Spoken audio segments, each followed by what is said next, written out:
déjà presque 2 ans, plus de 2 ans, j'ai été contactée par Stéphanie Bérard qui m'a demandé de lui faire parvenir mes textes sans tout à fait savoir moi-même à quoi ils étaient destinés. Elle m'a parlé vaguement de traduction.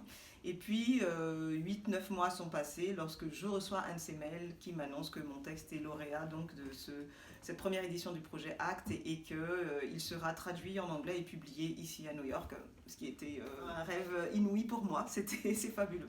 Et aujourd'hui, voilà, un an plus tard, je me retrouve à New York avec les autres auteurs. On bénéficie en fait et on s'enrichit du regard des autres, un regard américain, afro-américain, caribéen, américain sur notre travail, un véritable intérêt.